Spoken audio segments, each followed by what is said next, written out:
on parlait ce matin, enfin c'est vrai que les sondages, les chiffres portaient surtout sur les dépôts de plainte, les femmes qui déposaient plainte.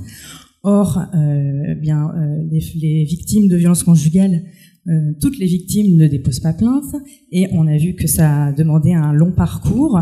Et du travail de la référente va être de essayer de les conscientiser, de faire prendre conscience qu'elles sont victimes de violences, en décrivant, enfin en expliquant tout le processus des violences.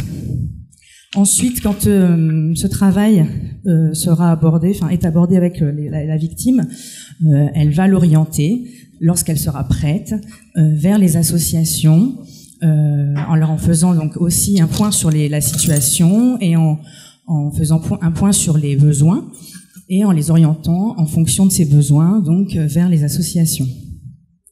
La deuxième mission de la référente consiste à la coordination des différentes associations partenaires qui accompagnent les femmes victimes, et dans le but justement qu'il y ait une meilleure communication entre nous, puisque cette problématique impacte, on l'a vu, sur de nombreux facteurs, donc au niveau du logement, de la santé, juridique, psychologique, économique. Donc le but étant de pouvoir se rencontrer régulièrement pour échanger sur les réalités du terrain, et dans le but d'améliorer encore et toujours l'accompagnement, et aussi faire ressortir les besoins qui existent, ou aussi quand il y a déjà certaines mesures qui sont faites, notamment on parlait ce matin de l'ordonnance de protection, c'est un exemple parmi tant d'autres qui est très peu utilisé en Martinique faute de mes informations. Merci. Ouais. Donc le but étant de réinterpeller. Donc là, en l'occurrence, on a rencontré il y a peu de temps Madame Réraud, la substitute procureure de la famille, et une des JAF pour reparler de l'ordonnance de protection. Voilà, ça c'est un exemple. Et donc là, en 2010, dans ce cadre, a été créé par Geneviève Briand, qui était la référente de l'époque, le collectif martiniquais d'accompagnement des femmes et de leurs enfants victimes de violences conjugales. Donc le dispositif C'est ma vie. Donc l'origine, donc comme j'expliquais, c'était la création du poste de référent pour les femmes. Le constat en Martinique des femmes victimes de violences conjugales, écoutées, reçues, accompagnées et hébergées par les différents services spécialisés. Puis les situations relatées par la presse, la gravité des faits et les 24 femmes tuées depuis 2000. Donc ça, c'était en 2010. Donc les partenaires du collectif, donc c'est l'UFM qui se présentera après, puisqu'elle a de nombreuses interventions, qui est donc notamment une structure d'accueil, d'écoute, d'aide et d'accompagnement pour les femmes victimes de violences conjugales, ainsi que la Maison de Solange, qui est une deuxième structure qui a ouvert ses portes il y a un peu plus d'1 an, voire 2 ans maintenant. Donc l'ALEFPA avec donc la référente territoriale, une intervenante sociale en gendarmerie. Alors je ne sais pas si vous voulez que j'explique vite fait, si j'ai le temps d'expliquer l'ISG, son rôle, si tout le monde connaît. Elle est là en fait, donc donc elle travaille en gendarmerie. Il y en a 2 maintenant depuis cette année. Qui se trouvent sur la Redoute, qui ont chacune en charge une partie nord, une partie sud, et qui ont en fait accès aux interventions des gendarmes, et suite aux interventions où, quand les femmes viennent déposer plainte directement, mais c'est pas toujours le cas, elles vont interpeller, elles vont se mettre en contact avec les femmes et tenter de faire un travail avec elles. Donc s'il y a dépôt de plainte, elles vont les aider dans le dépôt de plainte, parce que c'est une étape qui est vraiment pas évidente. Comme on le disait ce matin, les femmes sont dans une période de sidération, de perte de mémoire. On peut penser qu'elles peuvent sourire, on pense que tout va bien, et en fait pas du tout. Donc elles ont besoin vraiment d'être accompagnées dans cette démarche pour que le dépôt de plainte soit le plus complet possible.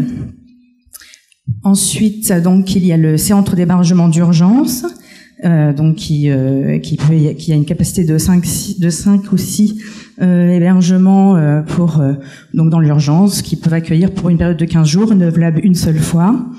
Et le centre d'hébergement de réinsertion sociale qui là héberge pour le plus long terme, 6 mois, qui peut être renouvelé une fois. Et puis donc le centre d'hébergement Le Sandra qui là accueille qui a une capacité d'accueil de 5 femmes et leurs enfants. Donc là c'est vraiment pour les femmes qui sont en situation de grave danger. C'est un hébergement donc qui est tenu secret et qui est vraiment sécurisé et qui va amener les femmes dans un accompagnement. Voilà, l'intervenante sociale en gendarmerie, donc parce qu'il y a, comme je disais, il y a 2 intervenantes sociales, une qui travaille à la LEFPA, enfin pour la LEFPA, et une qui est mise à disposition du Conseil général, puis aussi l'intervenante sociale en police, qui est aussi là. Donc commence le parcours des femmes de victimes au sein du collectif.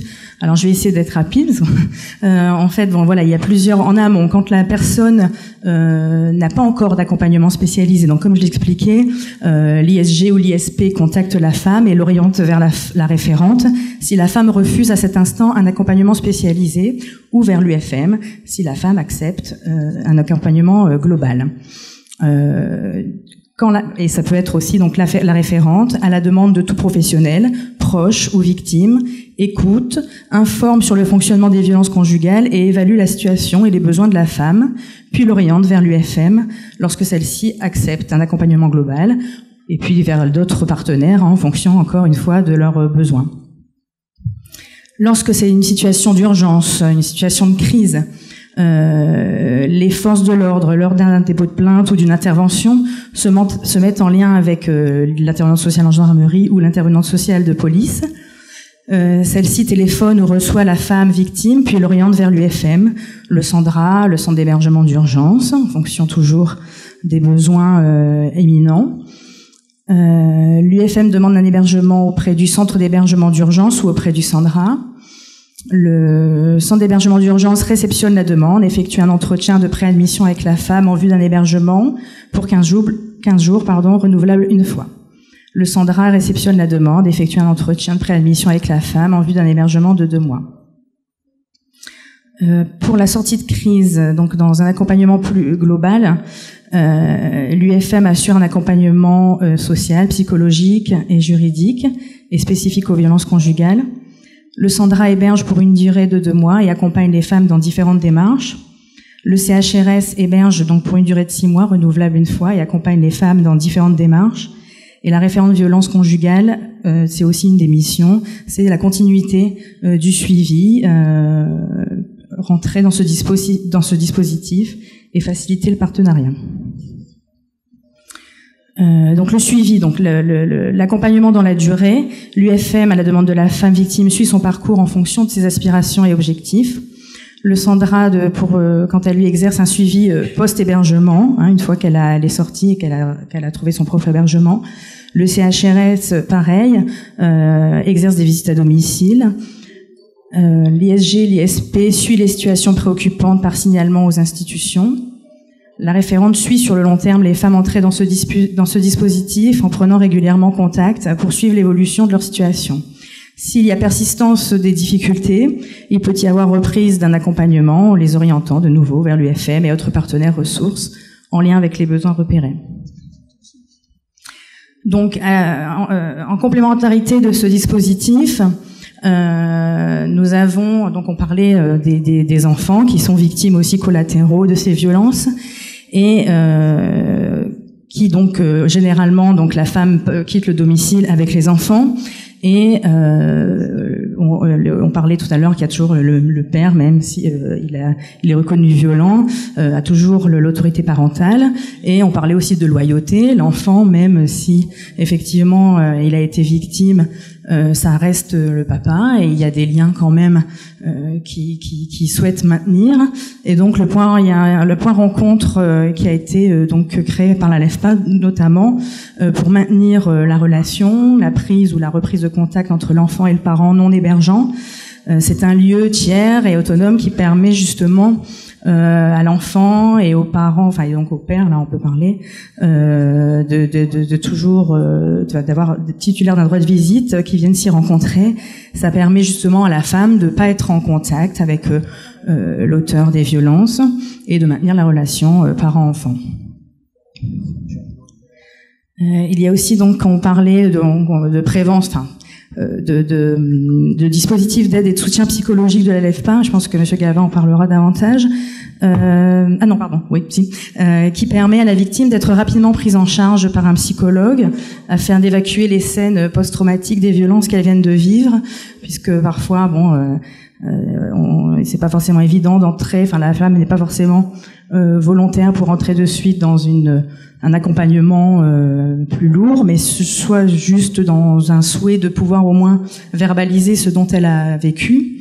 Et donc le psychologue peut la prendre rapidement en charge pour évacuer cette parole et après permettre d'évaluer la situation, évaluer si la situation requiert une thérapie ou un suivi sur le long terme.